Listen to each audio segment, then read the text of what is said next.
Jaya Radha Madhava.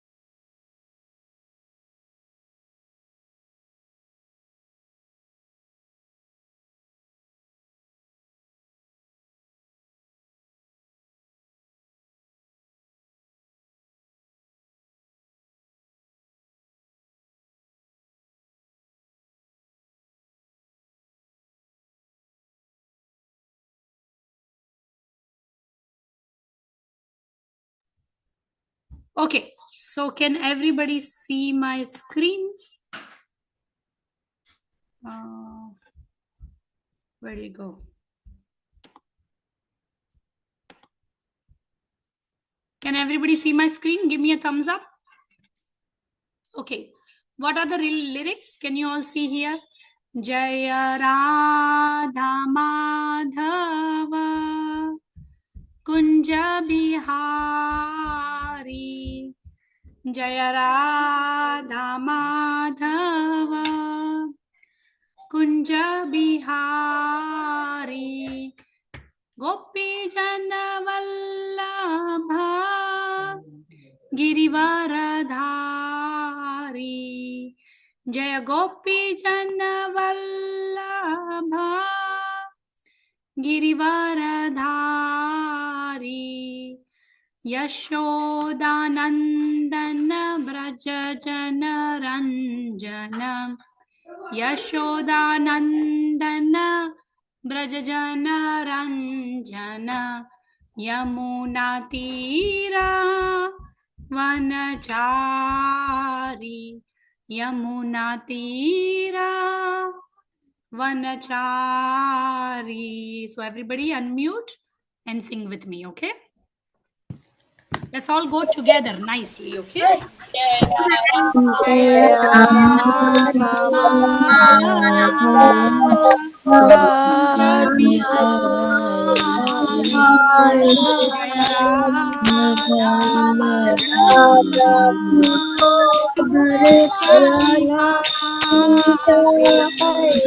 Gopi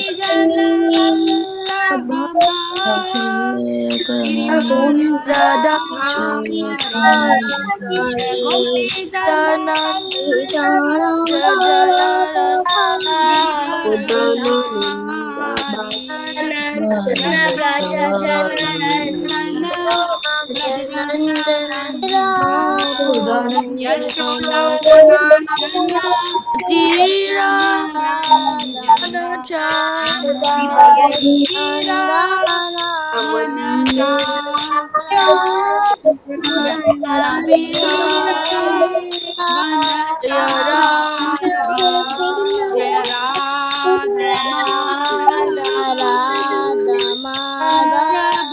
Krishna Hare Krishna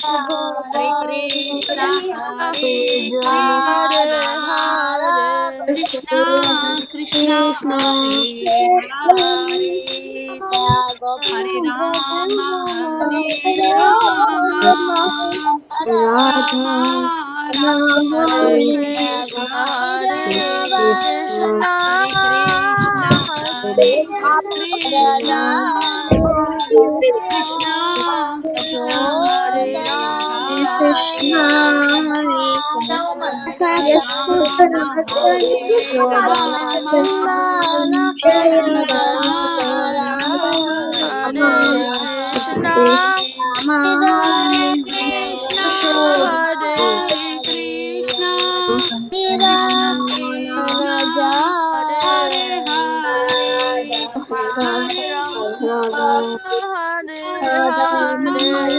Hare Radha Mahare Madan Mohan Shri Radha Jaya Prabhu Jaya Prabhu Pada Krishna Jaya Jaya Jaya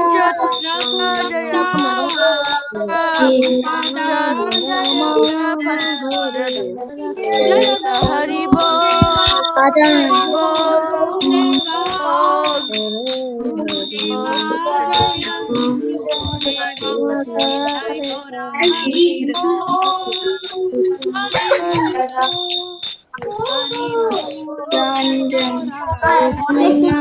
Sankhya Shamuni.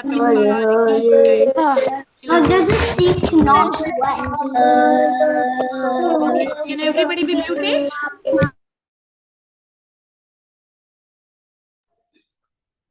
Good job, all of you. You all sang so beautiful with such a beautiful melody. It's a very, very beautiful bhajan. You all should sing every day. When you are going to school, you're going by bus, or your mommy is dropping you in the car as a car rider, you should sing. My children sing every day. So it's a very small bhajan. It's a 5-minute bhajan only. Okay. So today we are discussing the chapter 13. Yay! We all successfully finished Karma Yoga and Bhakti Yoga chapters. 2 sections of whole Bhagavad Gita is over. We are on the last section of Bhagavad Gita, chapter 13 to 18. So what is the name of this chapter? Nature, Enjoyer, and Consciousness. Let's discuss this chapter. Om Namo Bhagavate Vasudevaya. Om Namo Bhagavate Vasudevaya.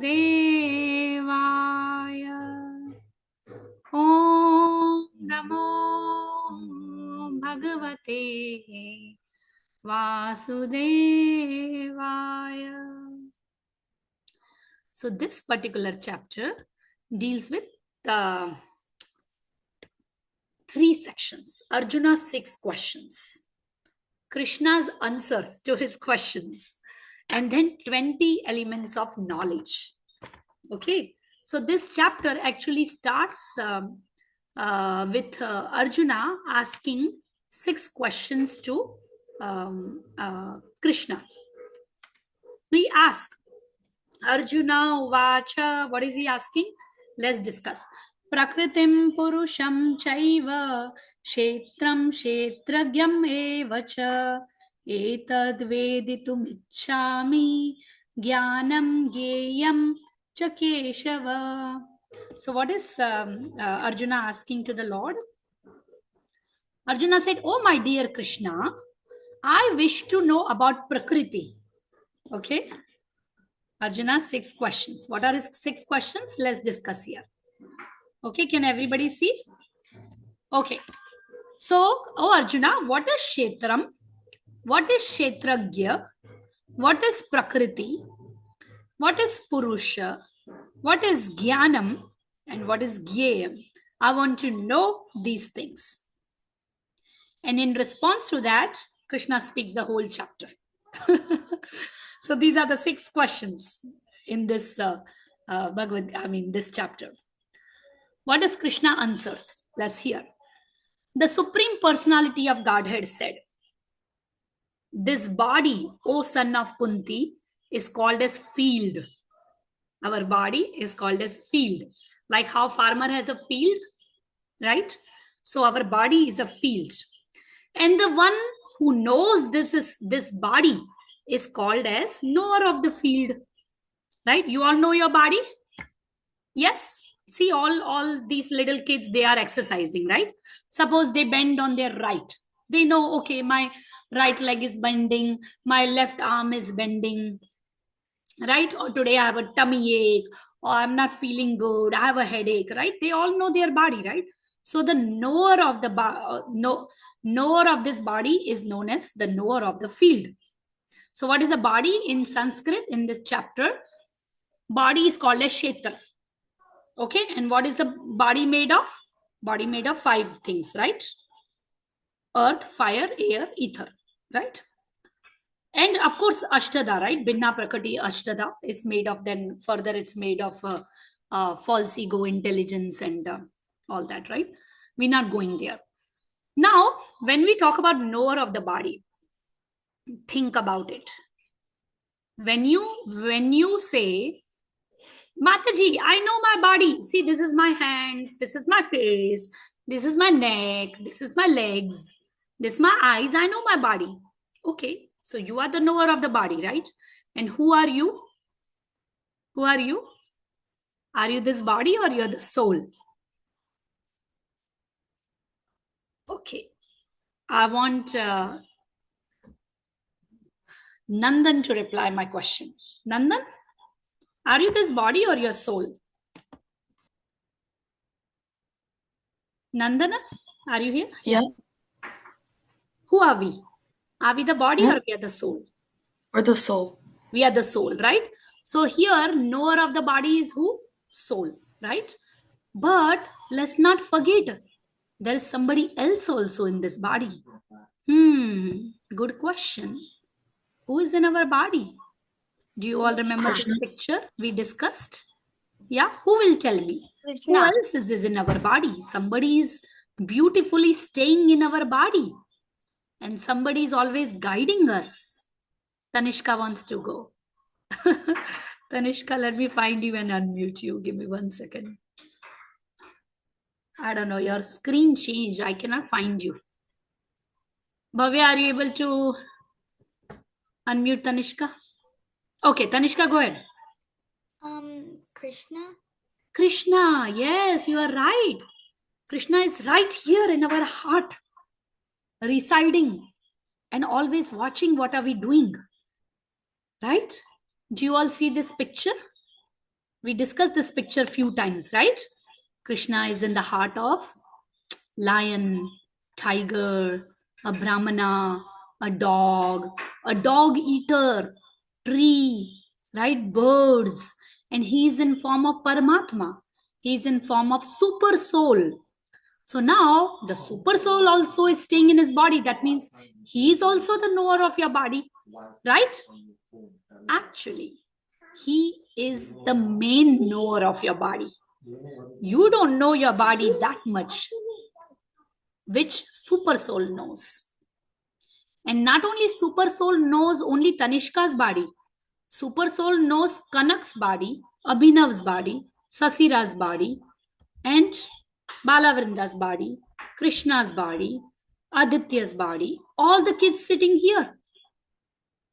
So see, your soul may know a little bit about your own body, but the super soul knows, which is actually Krishna, right? Krishna knows everyone's body.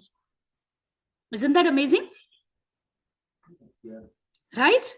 So he's called as Kshetragna. We call it either Kshetragya or Kshetragna. He is the knower of body. Now you can say, but Mataji, we know our body. If you know our body, and if you get sick, then why do you go to doctor? No need to go to the doctor. You know your body. You can treat yourself, right? Can you treat yourself? Right? When you get sick, immediately mommy runs to the doctor, right? Teacher sends you back home and then you have to go to the school, right? You have to go to the doctor, right? That means we don't know our body so much, but Krishna knows our body the most. And not only my body, your body, whole world bodies and whole universe's bodies. And not only human bodies, let's not forget, all animals, all living beings, everyone's body. Who is the knower? Krishna. So here, the knower of the body is called as Kshetragna. See, what is Arjuna asking the question?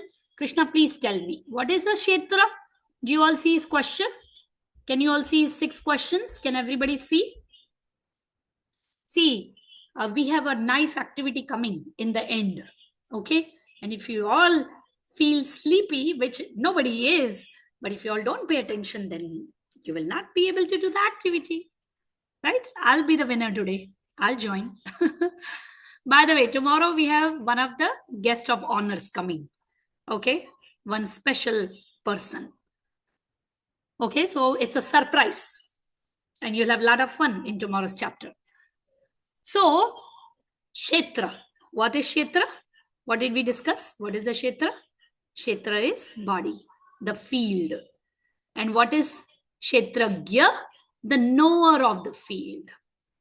Okay, and there are two knowers. One is soul, one is super soul. Okay, and then comes knowledge. Now you see here, third section is knowledge of body and its knower, right?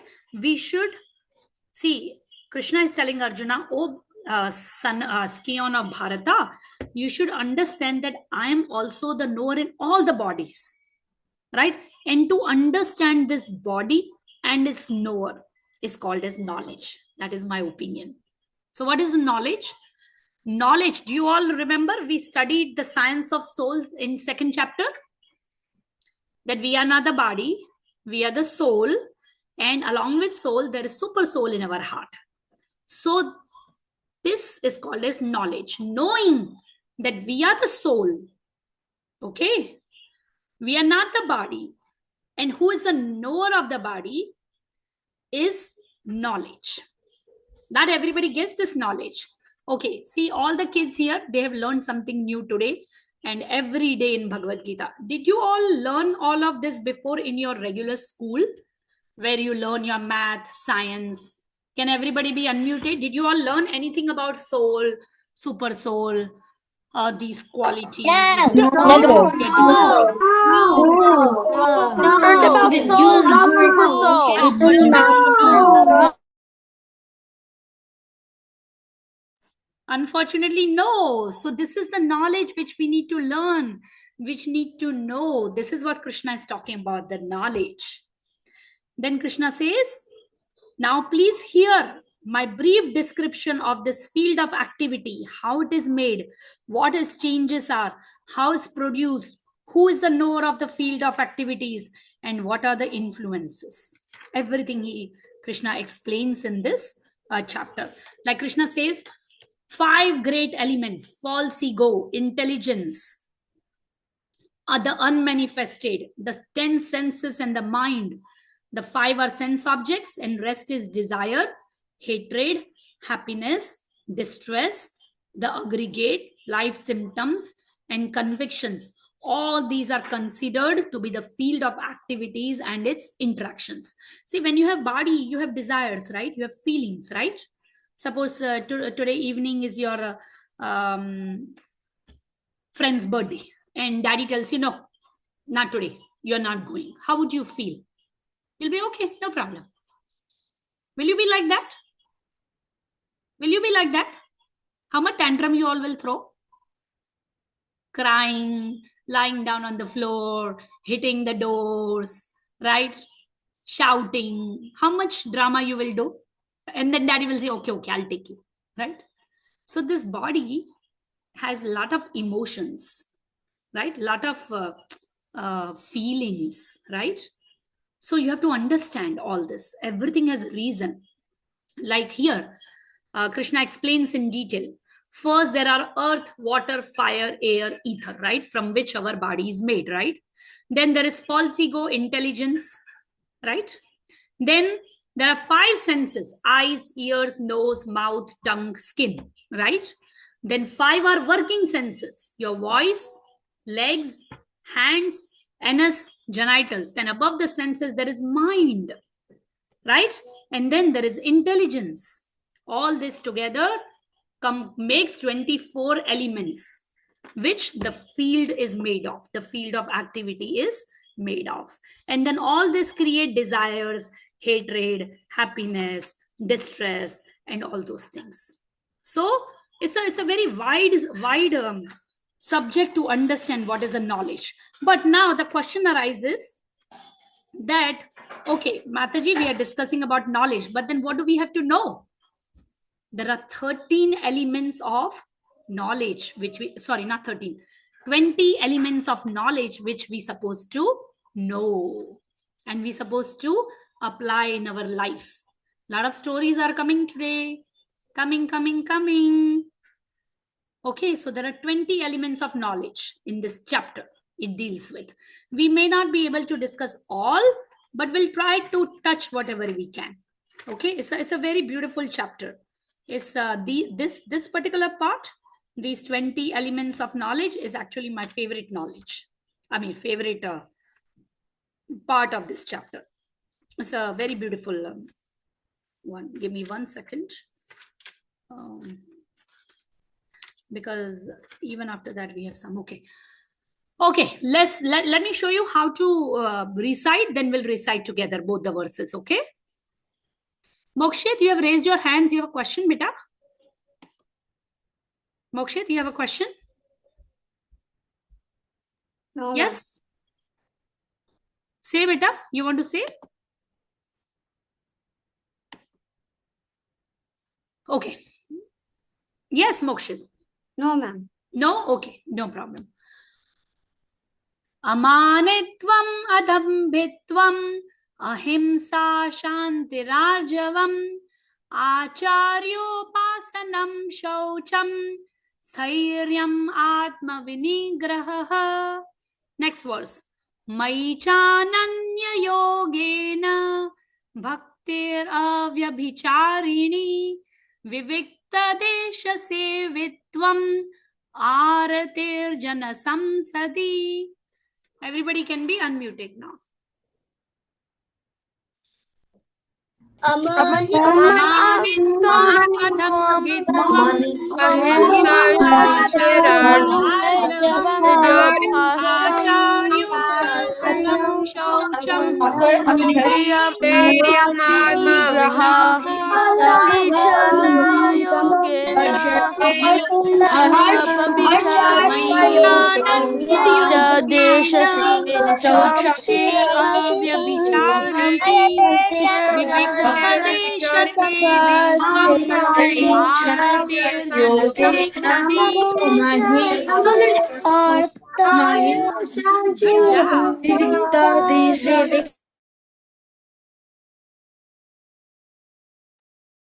Very good, all of you. You all recited so nicely.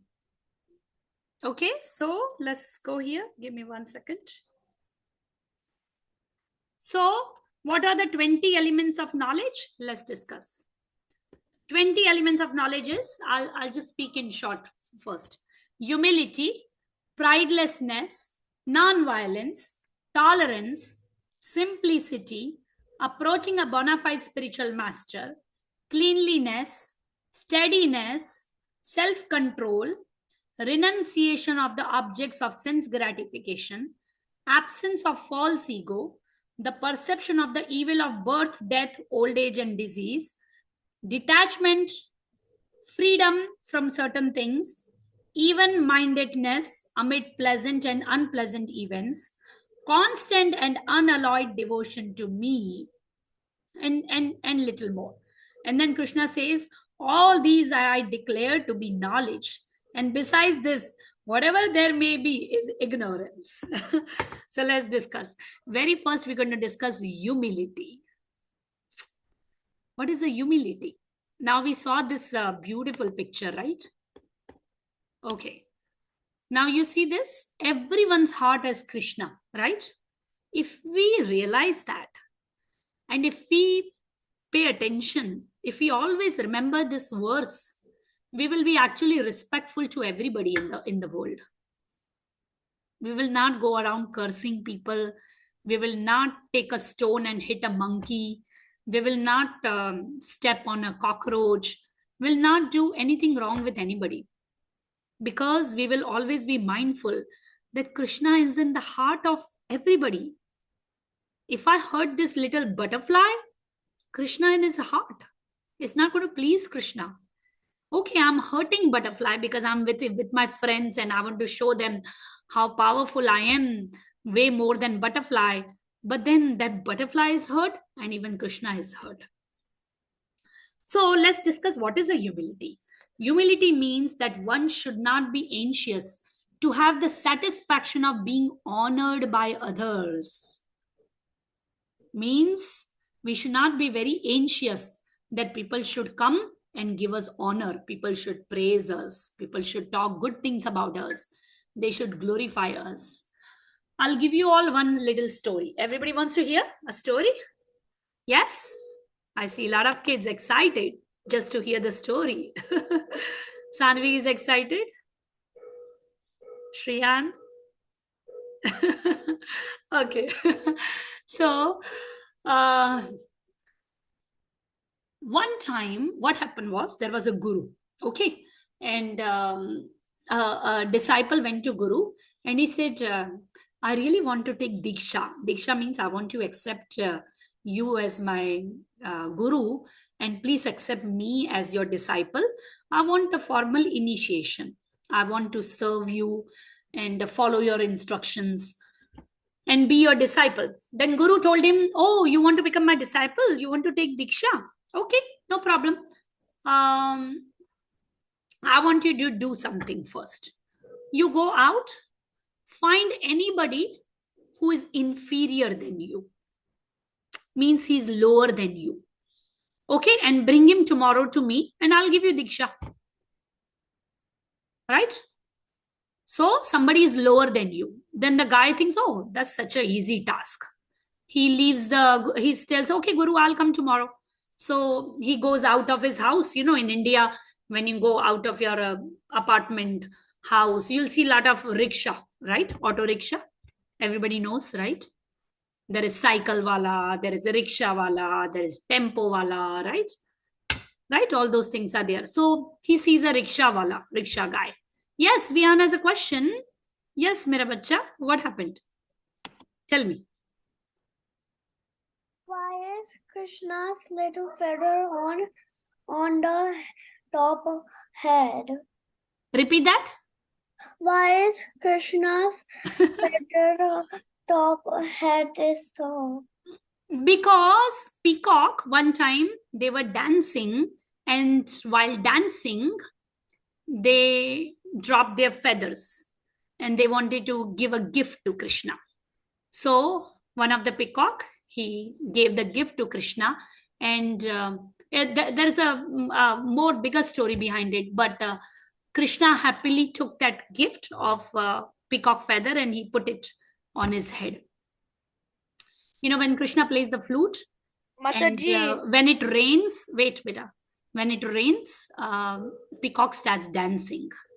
So peacocks felt that we don't have anything to offer to Krishna. They were feeling bad that the birds sing so beautifully, cows are always playing with Krishna, but we don't have anything to offer to Krishna. Whenever he plays the flute, we just dance.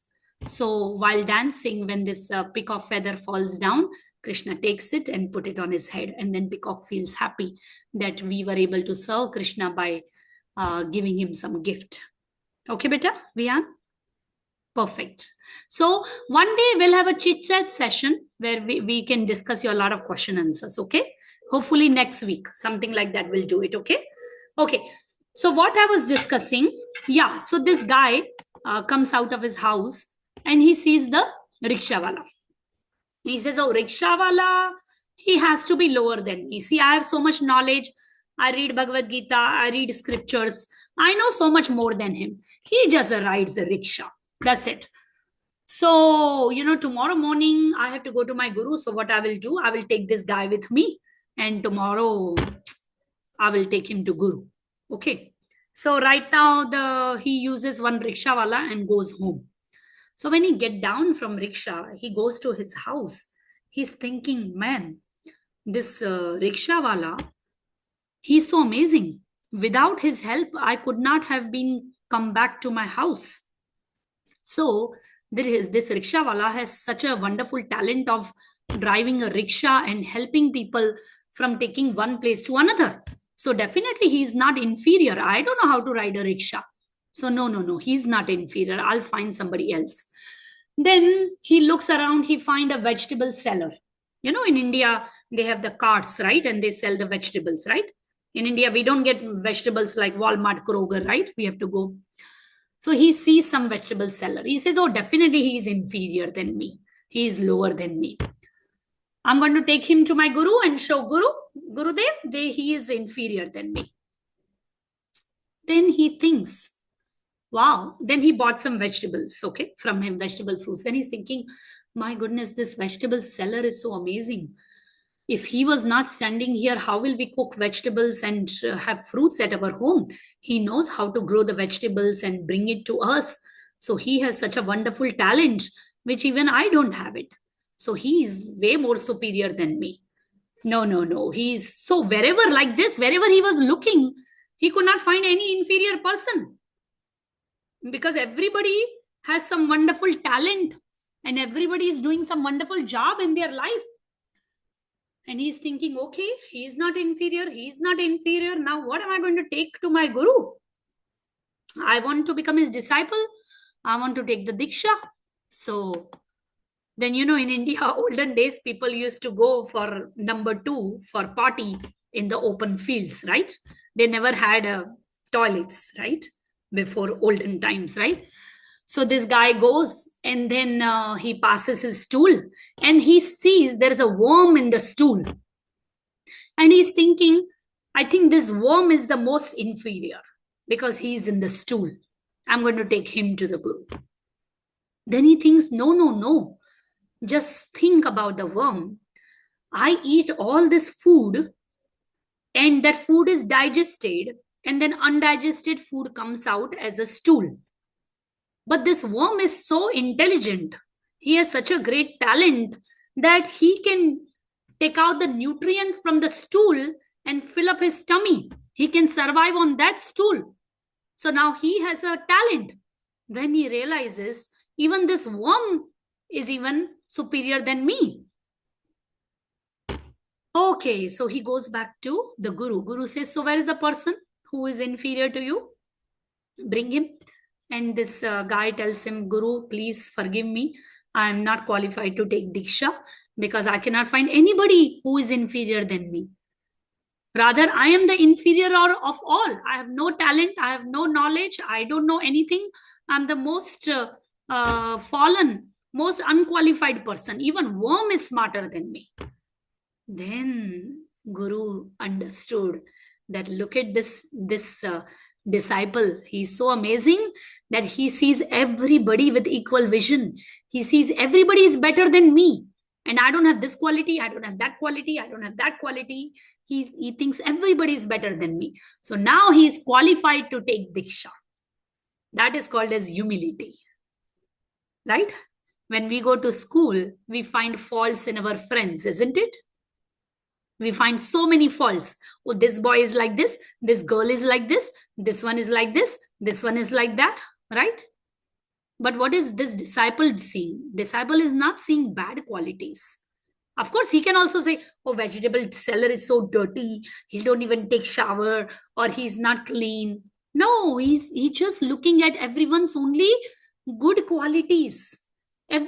Krishna has given everybody some special talent and some good qualities. You know that? Everybody, even all of you all may not know, right? Like I did not know that Bhavya has such a wonderful talent of art and craft. Did you all know before yesterday? Even I did not know.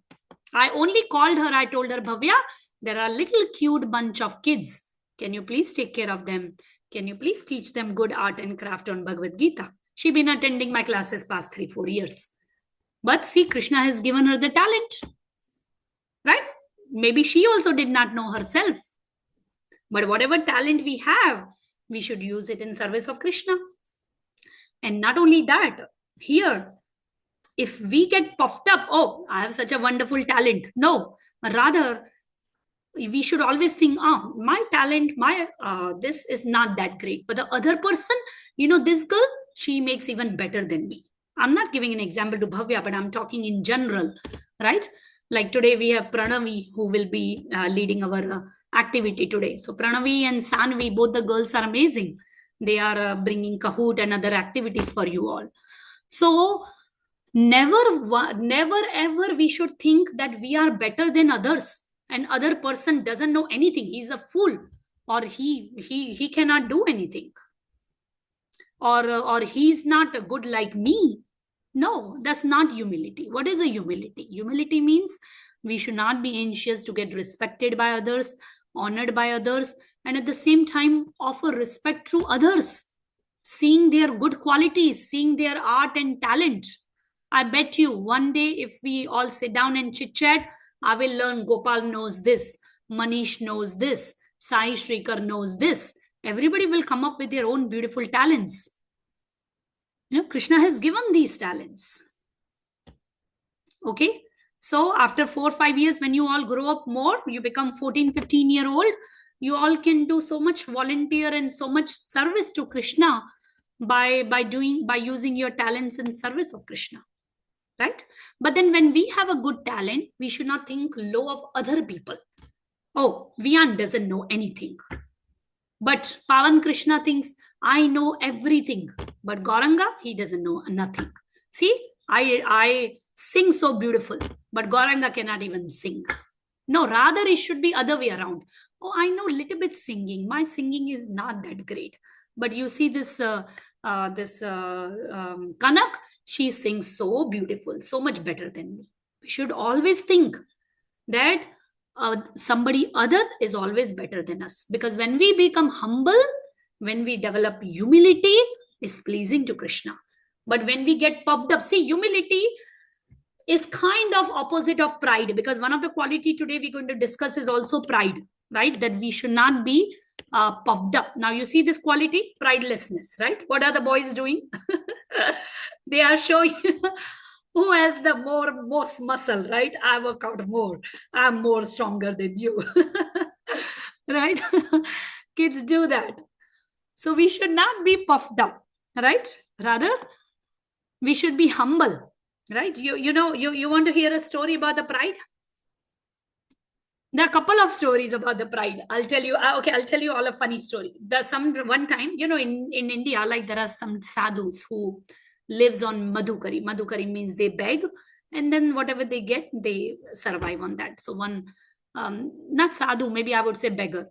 So one time in India, one beggar went to a house. So the daughter-in-law was there, and he said, "Bhiksham dehi," means give me some begging in my begging bowl. So the lady get very upset and she kicks him down. She tells him, "Get lost from here."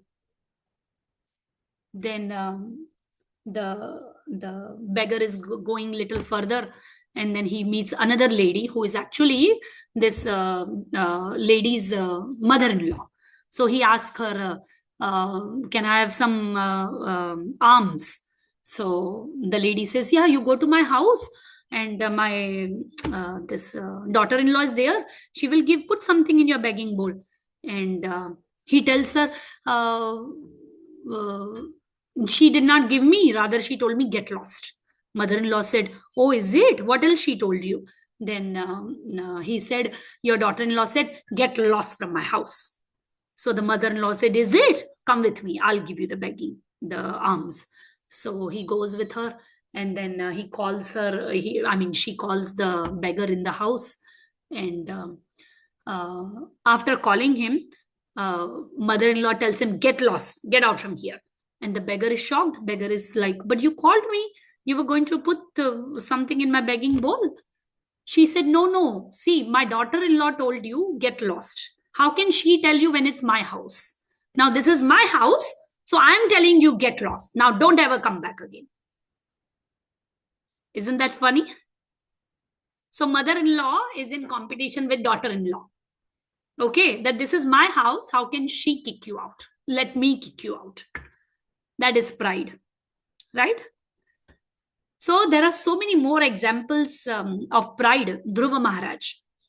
So remember you all, I told you all the story of Dhruva Maharaj. What happened with Dhruva Maharaj? Little Dhruva, who is 5-year-old, he wants to sit in the lap of his father, right? And the father is the king, Uttanapad.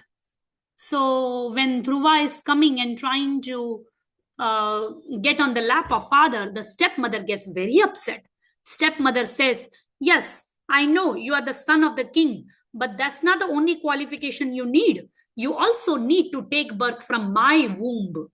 Then only you will become qualified to sit in your father's lap, the king's lap." So she is so much proud that she is telling the son, the stepson, that you should actually first die, pray Lord Vishnu to give you birth from my womb.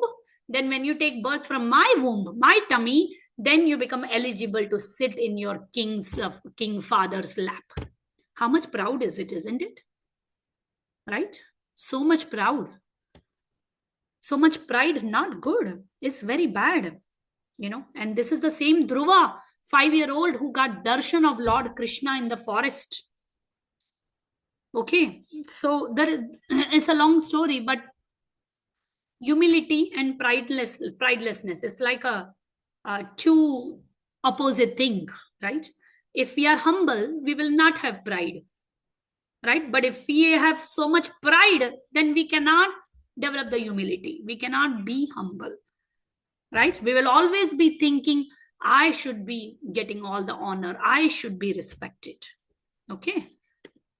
So then, so we discuss about non-violence. What is a non-violence? Let's discuss that.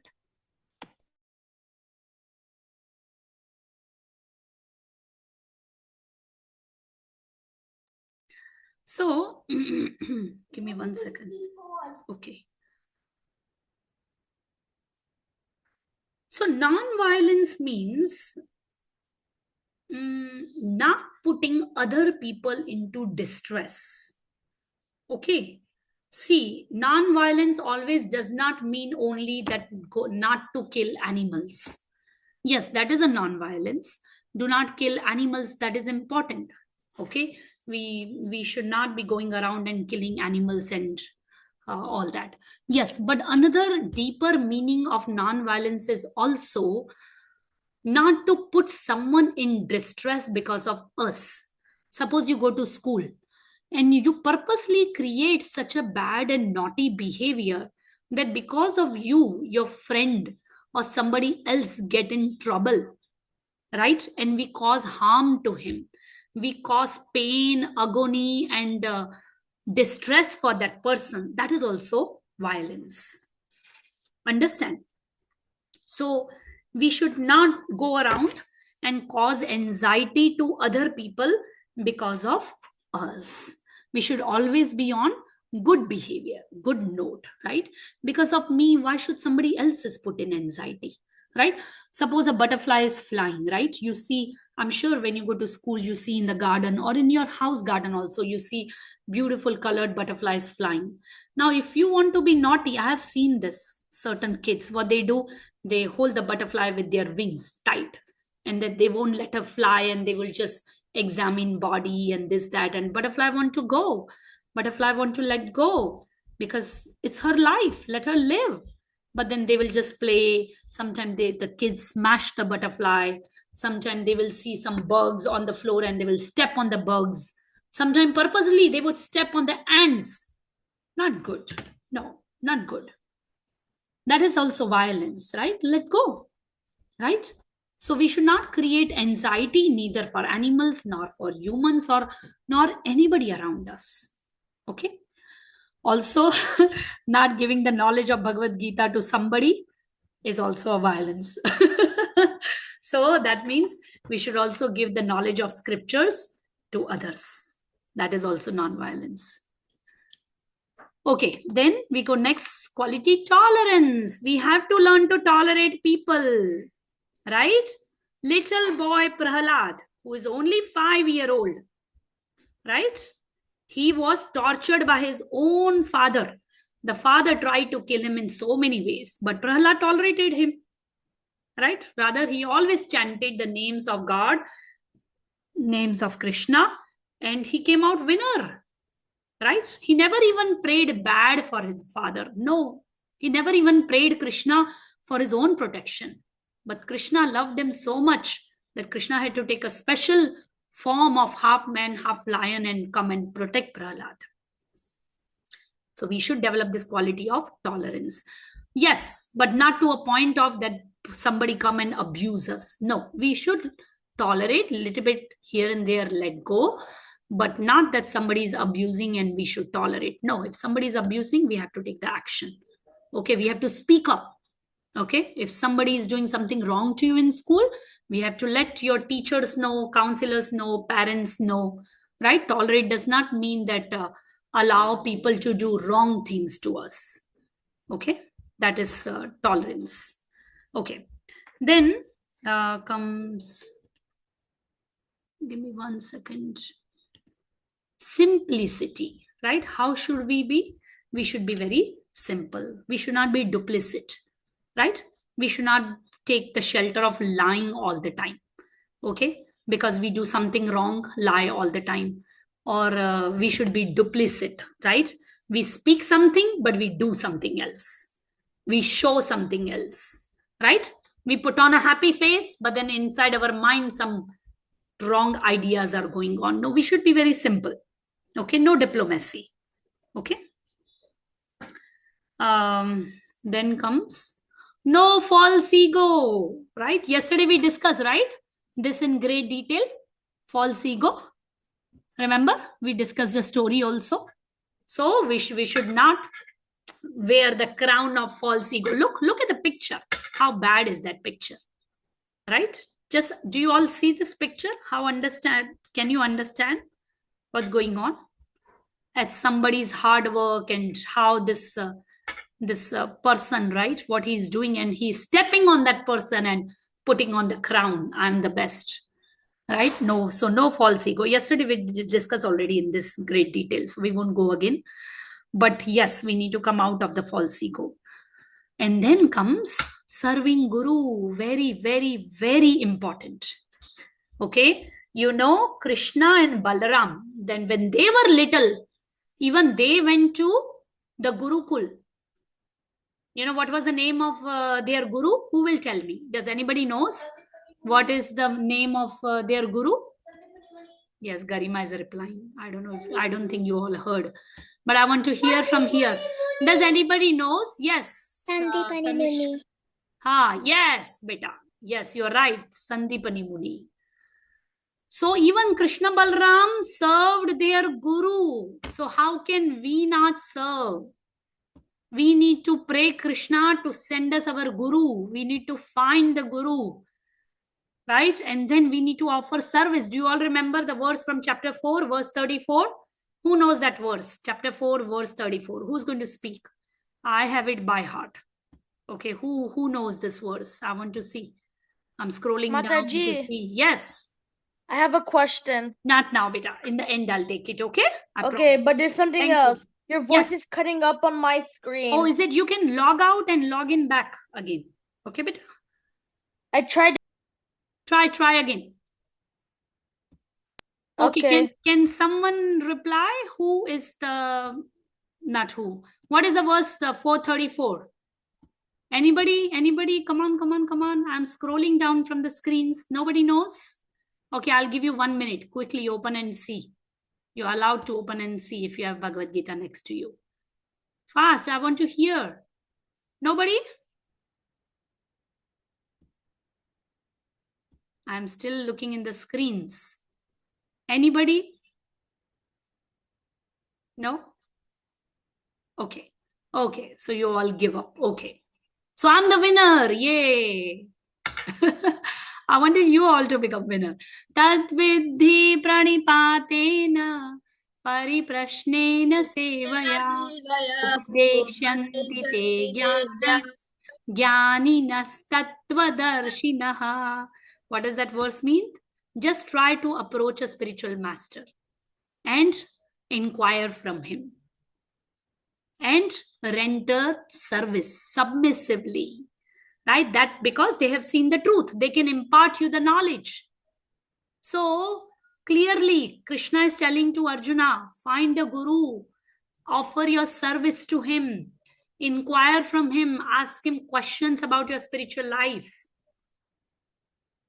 Okay, so serving guru is very important. Krishna Balram themselves served guru. How can we not serve? Krishna Balram are setting up example for us. There are so many hundreds of stories I can tell you on serving guru, but we will discuss one nice story about this.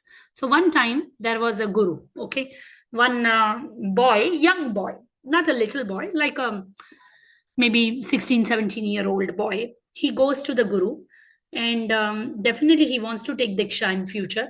But he tells Guru, I want to serve. I want to do some menial services to you. I want to do some seva. Can you give me some seva? So you see, what lesson do we learn? When you all also go to the temple, you should not find your friends and just start playing with them. You should always go and ask for service. Can I serve prasadam? Can I collect everybody's plates which they have ate from? Can I collect? Can I take out the trash from the trash can? Can I broom? Can I do some seva? Can I give everybody a spoon? Can I give water to everybody? This is what we all should do. Service is very important. We should not go to the temple as a guest. We should go as a servant. So, what I was saying, Krishna. Yeah, so this boy, he went and he said, I want to do some service. Guru said, okay, what you are good at? Then the boy, because he's trying to be humble, okay, he has so much humility, he says, I'm good at nothing. I don't know anything, but you can tell me whatever you want to give. I can wash dishes, maybe try to cook, try to clean, try to wipe down, broom, everything, little, whatever you give me, I'll do it. Then again, Guru says, but tell me what you are good at, then I can give you. Then he says, well, I don't know much. Whatever you give me, I'll do. But if I have to pick something out of so many, maybe I'm very good at playing chess. So Guru says, okay, let's play chess. So Guru brings the chess board.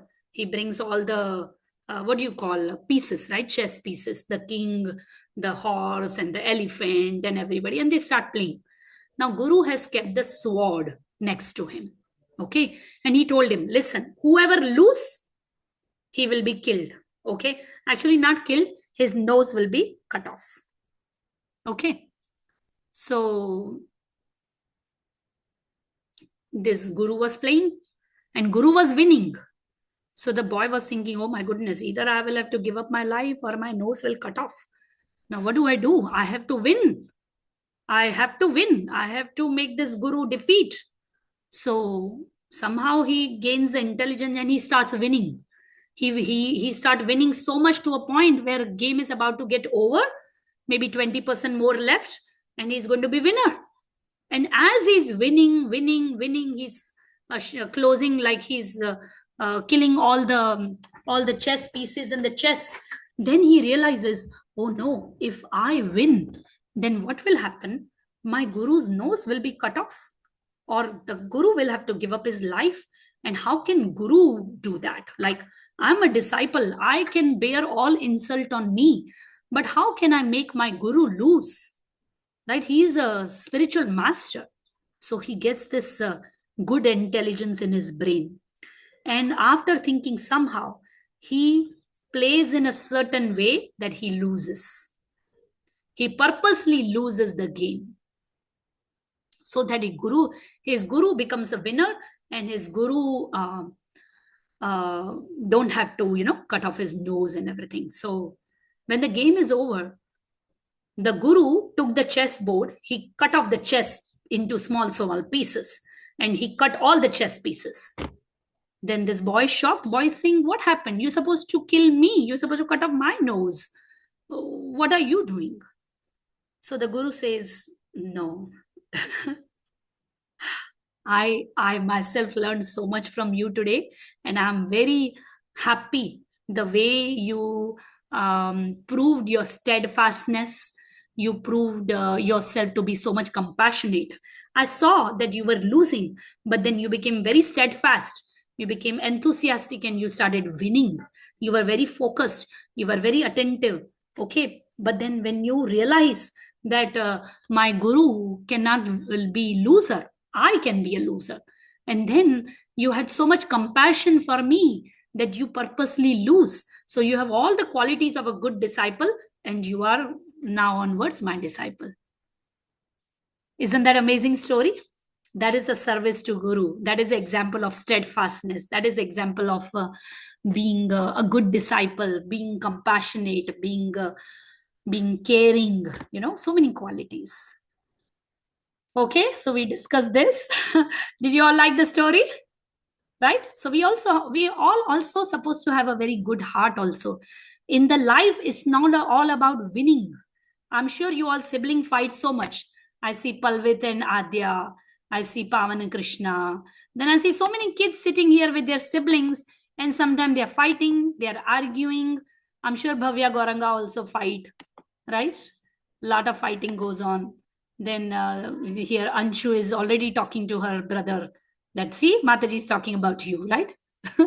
Anshu is not saying Mataji is talking about me, but Anshu is saying, see, Mataji is talking about you. That's how siblings works. It's okay. You know, I also have a brother. My brother and me also, when we talk on the phone and WhatsApp video call, we still fight. We don't fight in a bad way, but he makes fun of me. I make fun of him. We joke around, you know. We actually never really in our life we had a fight. We had only one big fight in our life. That's it. And after that, we patched up 2 times. We only fought. That's it. I still remember. We never fought because we were each other's best buddies. We were friends to each other. My brother, even now, he's my best friend, and I'm his best friend. You know, when I became devotee, he was not a devotee. He said, "What are you doing? What is this chanting? How do you chant Hare Krishna Mahamantra? How do you do this? What books you read?" And then because he was my best friend, he also became devotee. You know, so all these things goes on, it's okay. But then in this fighting, we should not forget that the in the game of life, we should not always think about winning. It's also about caring for your sibling, being kind, being compassionate, being pessimistic, being giving a helping hand to them to grow and be there. Krisha, I'll take your question in the end. Is it okay, beta? Thank you. Otherwise, I'll lose my train of thoughts. Okay. So cleanliness, very important, right? If you all come to my house, oh no, I have to make my children all the time say, please clean up. Then I have to put a clean up song. What is that song? Clean up, clean up, clean up. Everybody clean up, right? In your school, you all clean up? Yes. We have to clean. Yesterday we discussed this. Right? There is two cleanliness. One is external, one is internal, right? We keep our surroundings clean. We wear clean clothes every day. We take shower every day, right? And now how do we clean our heart? Do you all remember we discussed? Can everybody be unmuted and tell me? How do we brush our heart every day, right? Clean up, clean up, clean up. Everybody clean up, clean up. Brush our teeth. By chanting. What do we chant? Hare Krishna, Hare Krishna, Krishna Krishna, Hare Hare, Hare Rama, Hare Rama, Rama Rama, Hare Hare. So we have to clean our heart every day, right? You know, Pranavi Didi is here. You know, Pranavi Didi, she sings very beautiful kirtan. I have heard her. And her sister Sanvi, she sings also very beautiful. So their hearts are already cleaned because they are singing the Mahamantra every day. Right, Pranavi? So they are singing every day. So similarly, you all should also sing every day, chant every day. And then what will happen? Krishna himself will take a broom. He will clean everything in your heart. And then he will put a nice throne and sit on it. Right? When you invite Super Soul, Krishna, in your heart, don't you want your heart to be clean? Or you want your heart dirty and nasty and smelling like a fish market? Do you want your heart to be smelly? Have you smelled any rotten food in the house? Sometimes the food rot in the house, right? Some vegetable rot and it's a bad smell. We say, Mommy, it's such a bad smell. What is smelling? And Mommy said, oh, some food has gone bad. It has become stale, right? So similarly, our heart also has dirty, dirty smell, right? That smell comes because of greed, because of envy, because of pride, because of false ego. Now, how do we clean it? And we cannot go inside our heart to clean, right? So what do? When we chant our mouth, then this sound goes in our ear. And from ear, this sound goes in our heart. And when it goes in the heart, you see how this girl, beautiful girl, is brooming? Krishna himself takes broom in his hand and he cleans our heart. Okay, this girl is chanting. The little Jayadya, right? Jayaditya, he's chanting. Mokshit is chanting. Sasira is chanting. So let me clean their heart and then let me put a beautiful throne and sit down there. So promise everybody's going to chant from tomorrow? Yes? 8 times in the morning, 8 times at night. And in a day or two, I can show you how to chant on the beads. You all are grown up enough to chant one round of the Lord. It takes only 8 minutes. You all want to chant on the beads? Mataji should show you? Yes? Okay. Let's see. Maybe next week I can show you. If I have extra time today, I'll show you. Otherwise, next week. You all can chant one round. Okay? So let me, steadiness, very important. Whatever we do, we have to be steady. Self-control. I'll tell you all maybe one more story on this. Otherwise, we won't finish today's class. Self-control. We must know how to have self-control. I'm sure you all know this story. When Hanuman is, give me 1 second.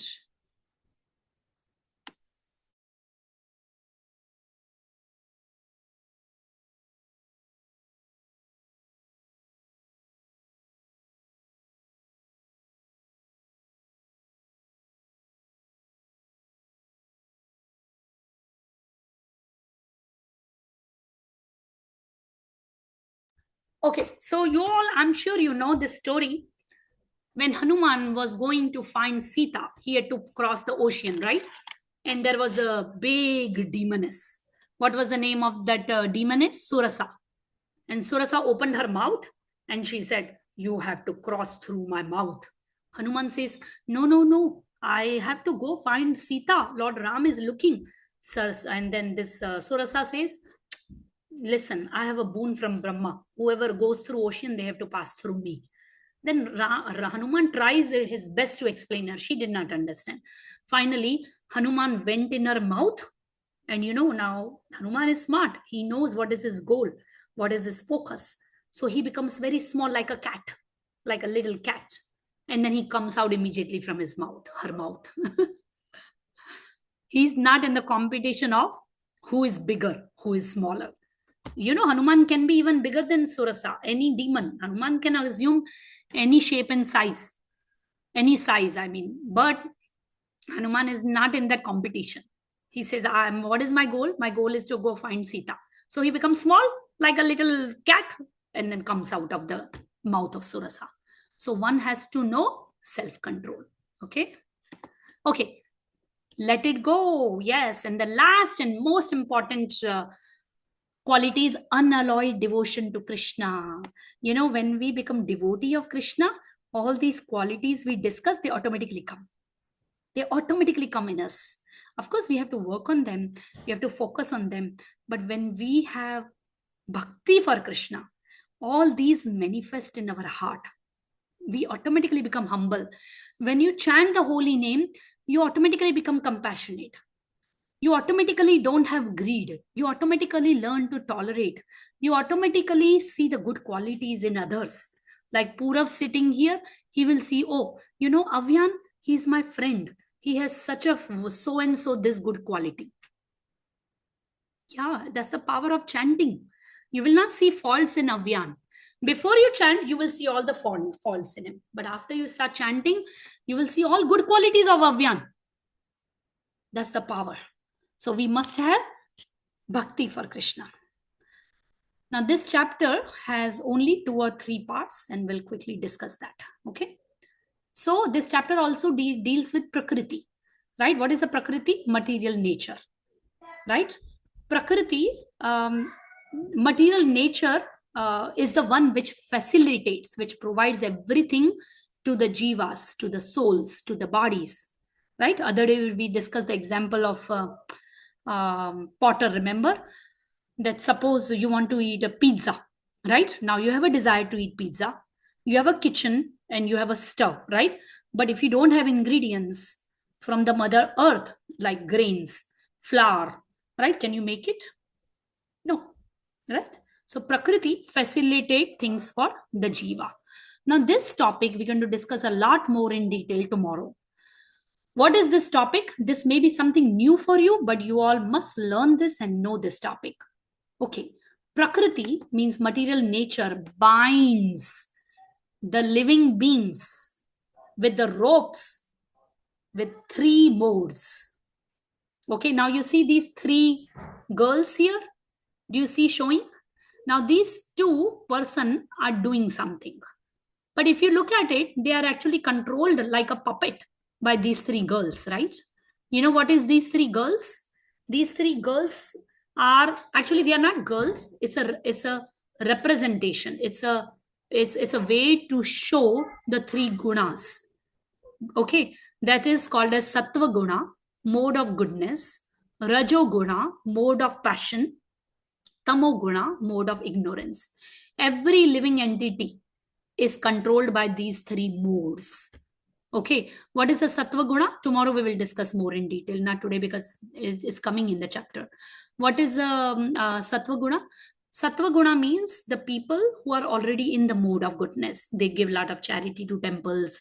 They do service to the temple. They are always kind. They are compassionate. They are nice. The kind of food also they eat also affects their mood. Then Rajoguna means mode of passion. They're always very excited. They want to make a lot of, making money is not bad. But then you will read more about mode of passion, that how they are working like 12 and 15 hours in a day and always running after sense gratification. I want this, I want that, I want this, I want that. There is no end.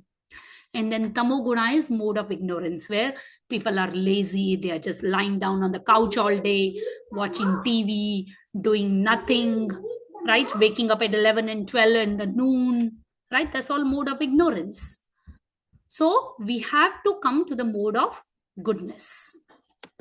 We'll discuss more tomorrow, okay? And association with modes leads to transmigration. Now you see here, transmigration, we have discussed in chapter 2, right? And this chapter also talks a little bit about this. Give me 1 second. So here Krishna tells Arjuna, the living entity in material nature thus follows the ways of life, enjoying the three modes of nature. This is due to his association with that material nature. Thus, he meets with good and evil among various species. That means it depends what mode we have in this life, what kind of people or also we are associating in this life. Okay, what kind of actions and desire we have this life. Suppose we are in mode of goodness and we are doing all the good things in this lifetime, right? We are in good association. Then we can end up at heavenly planets, or we can end up becoming a human and coming back here.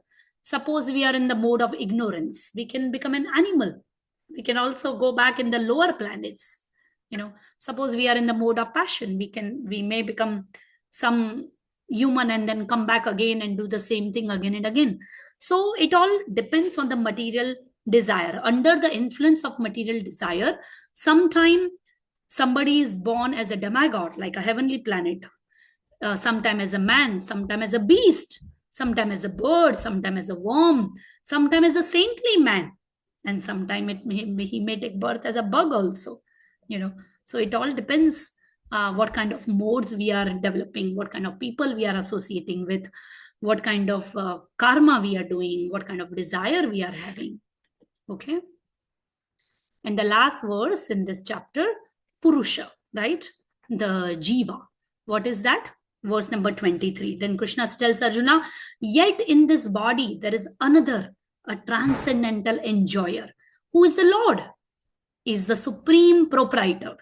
The Lord exists as a overseer, permitter, and who is known as the super soul. So super soul actually sanctions all our actions. He sees everything. He is the proprietor and he is the enjoyer. So we will end our class here and we will go for activity quickly. Okay. So thank you all so much. It was so wonderful to discuss this chapter with all of you. I'll stop sharing. Give me 1 second. Everybody ready for the activity? Yes. wonderful. Pranavi, I'm going to make you the host. I mean, co-host. Okay, Mataji. Pranavi is actually Sanvi's sister. And she's amazing. I have met both the sisters. They are just very, very wonderful devotees. They are Thank very you. wonderful souls. And you all should hear Pranavi, how beautiful she sings. Oh She my. has a very beautiful voice. She sings on the harmonium and she chants also. So she's setting a very good example for all of you. Okay, so you all should learn things with Pranavi. I'm trying to Pranavi, you got the rights, beta? Okay. So, yeah, is it sharing? Yes, it's sharing. I can see your screen. Okay. Can everybody go on Kahoot.it and pin number is going to be posted in a minute. And don't forget, tomorrow we have a special speaker. Do not miss out. A special class by a special speaker. So game pin is 7866752. Okay, everybody can get in.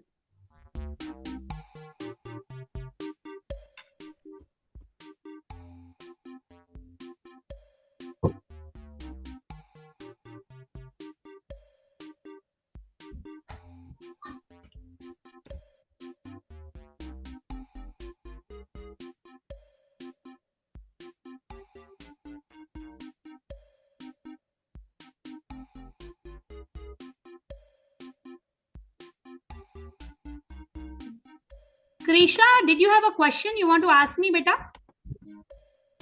Krisha, are you here? I'm trying to find you in the screen. I cannot find you.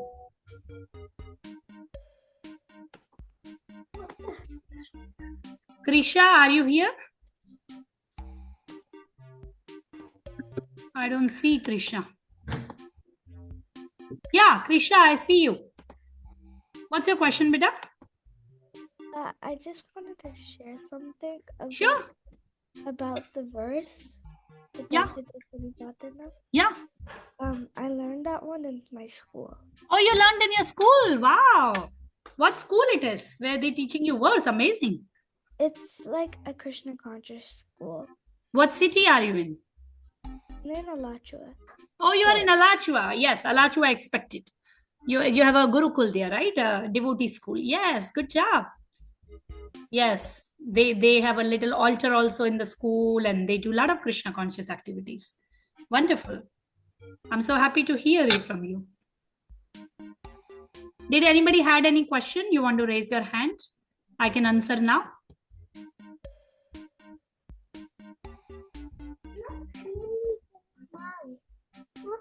Yeah, because there's no faces.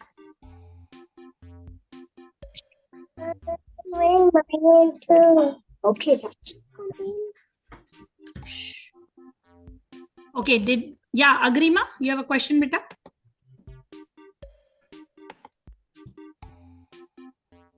I did Kahoot at school as well. What, beta? Turn on your video. Yes, what's your question? School as well. I cannot understand. What did you say, beta? Repeat. I did Kahoot at school as well. Oh, nice. Very nice. Good job. We so sleepy for me. Sure, beta. Mataji, 1 minute, beta. Avani, yes. When we saw the other picture, Hmm? while you were talking about it doesn't like you could be in a different body based on your actions. Yeah. I don't really understand why there was someone that was purple. That's all I didn't understand. I just want to ask. Let me go back to picture and look. Okay. I did not. I'm trying to think what, what did you see in the purple? No, there was a purple